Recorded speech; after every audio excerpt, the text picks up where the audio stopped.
सभी विद्यार्थियों को वंदे मातरम। प्राचीन काल में प्रत्येक गृहस्थ को 5 यज्ञ करना अनिवार्य था, जिनको पंच महायज्ञ कहा जाता है।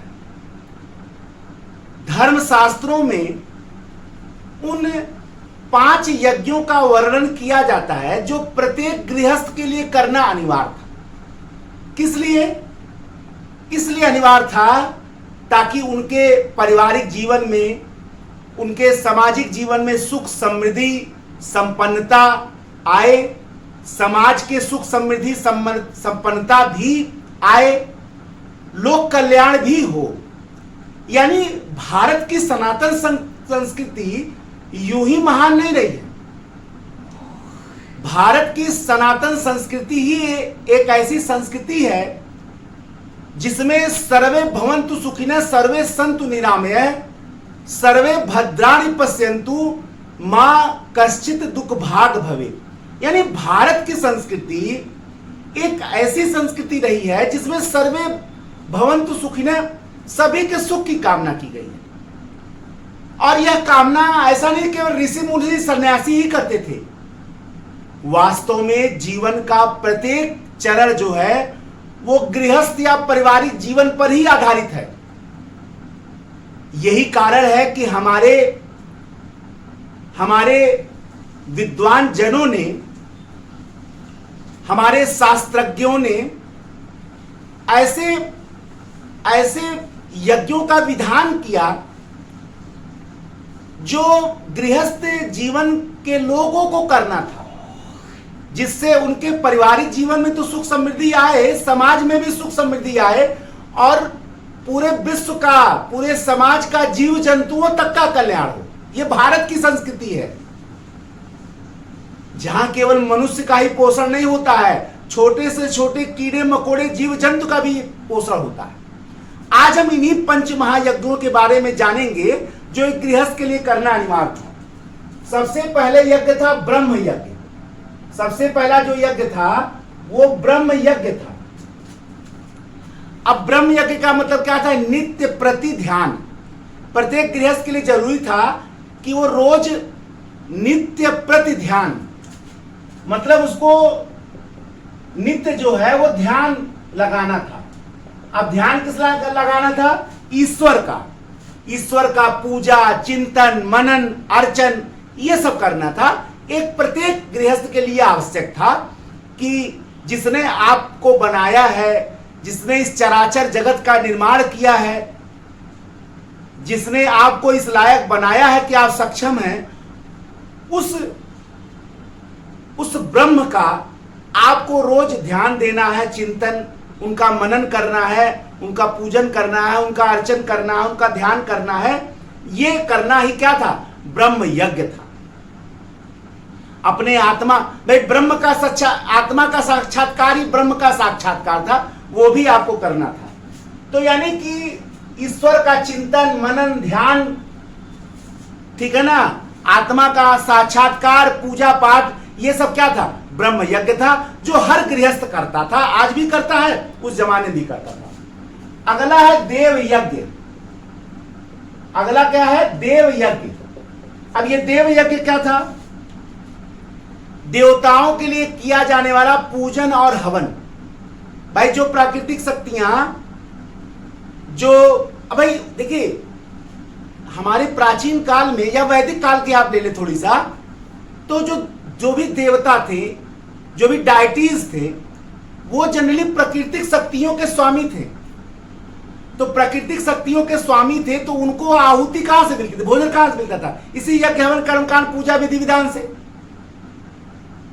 तो अब ज्यादातर भाई गृहस्थ ही सक्षम होते थे, तो गृहस्थों को दिया गया कि आप इनका पूजन हवन, पूजा पाठ करें, उनको आहुति दे। अच्छा, जब आप, तो वो देव यज्ञ हो गया, देवताओं का पूजन हवन पाठ, ये सब एक प्रकार से देव यज्ञ हुआ। अच्छा, देव यज्ञ में अगर आप हवन पूजन या यज्ञ कर्मकांड कर रहे हैं तो इससे समाज का भी वातावरण बहुत, आप देखिए कहीं यज्ञ होता है तो प्रदूषण बहुत हद तक कम हो जाता है, बहुत कम हो जाता है। तो इसके पीछे यह भी था कि वायु जल पृथ्वी ये सब शुद्ध हो। तो देव यज्ञ जब आप करते थे तो देवताओं का पूजन हवन तो होता था, उसी को देव यज्ञ कहते हैं। लेकिन इसके पीछे एक वैज्ञानिक कारण यह भी था कि समाज का जो प्रकृति का वातावरण है, पृथ्वी जल वायु आकाश, ये सब शुद्ध हो। यज्ञ का बहुत बड़ा वैज्ञानिक कारण यह भी रहा। अगला जो यज्ञ है वो है पितृ यज्ञ। अगला जो है वो है पितृ यज्ञ। हर गृहस्थ को पितृ यज्ञ करना ही करना।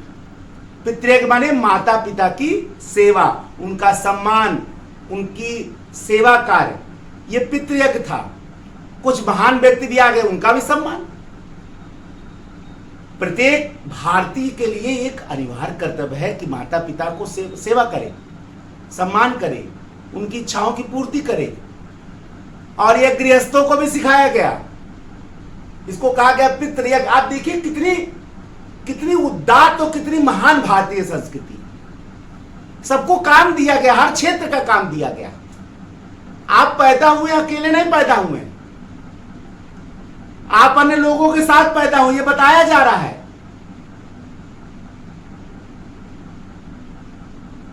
यूरोप की एकाकी जीवन नहीं है, हमारा सामूहिक जीवन है। यहां व्यक्तिनिष्ठ नहीं है, यहां व्यक्ति समूहनिष्ठ है। दुनिया में समाज की इकाई व्यक्ति होता है, भारत में समाज की इकाई परिवार है, और वह परिवार गृहस्थ जीवन पर आधारित है। और गृहस्थों को सारे यज्ञ बताया कि भैया ये करो, और एक गृहस्थ आज भी करता, कोई जरूर के लिए आज भी सारे जो है वो ईश्वर का चिंतन मिलन करता है, ब्रह्म यज्ञ कर रहा है। आज भी देवताओं का पूजा करता है, देव यज्ञ कर रहा है। आज का भी गृहस्थ जो है वो क्या कहते हैं, माता पिता की सेवा कर रहा है, पितृ यज्ञ कर रहा है। कहां नहीं कर रहा है? क्योंकि हमारी संस्कृति सामूहिक है।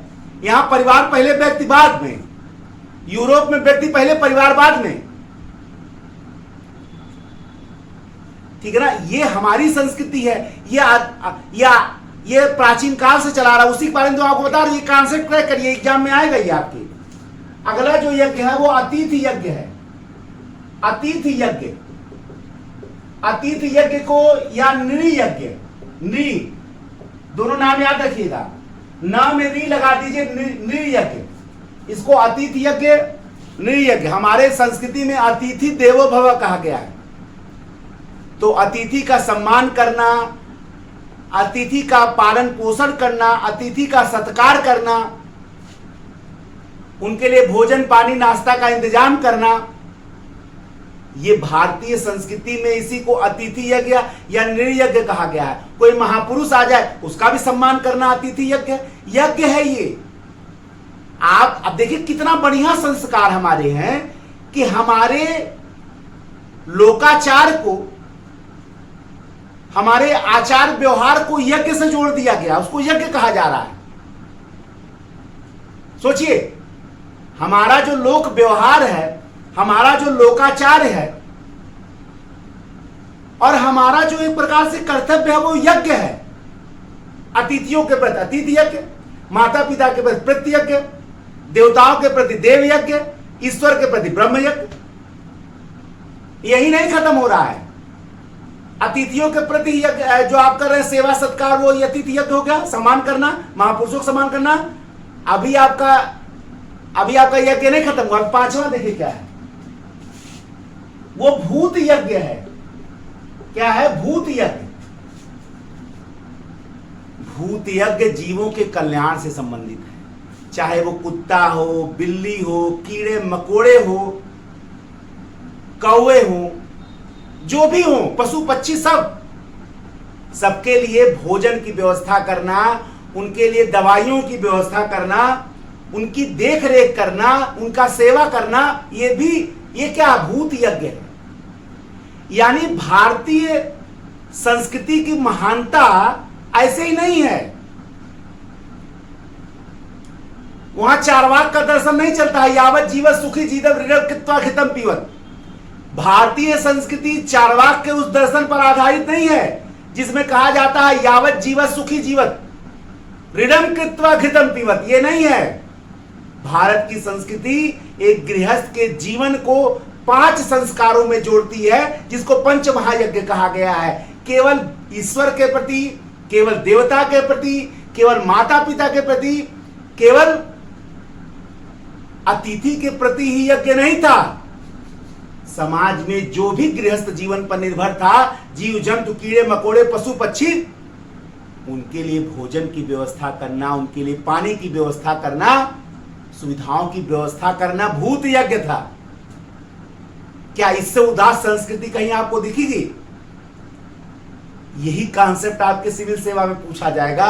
और जो लड़का सही से नहीं पढ़ा, कॉन्सेप्ट सीरीज मैंने शुरू ही से ले किया है, ये प्रीलिम्स को टारगेट करके शुरू करने वाला ये सीरीज इसीलिए मैंने किया है, ताकि जो छोटे छोटे कॉन्सेप्ट हैं जहां आप लोग रिक्त कर जाते हैं या वो, मैं नहीं कह रहा सब छोड़ जाते, बहुत विद्वान लोग भारत में, बहुत लोग पढ़ा भी रहे हैं, लेकिन सेंट्रलाइज करने के लिए मेरा अपना ये प्रयास है। कितना सफल रहूंगा ये कमेंट के माध्यम से आप जरूर बताइएगा। एक नए लेक्चर में ये 5 महायज्ञ मैंने आपको बता दिया, एक नए लेक्चर में आपके समक्ष पुनः उपस्थित होऊंगा। तब तक के लिए जय हिंद, जय भारत, वंदे मातरम, धन्यवाद।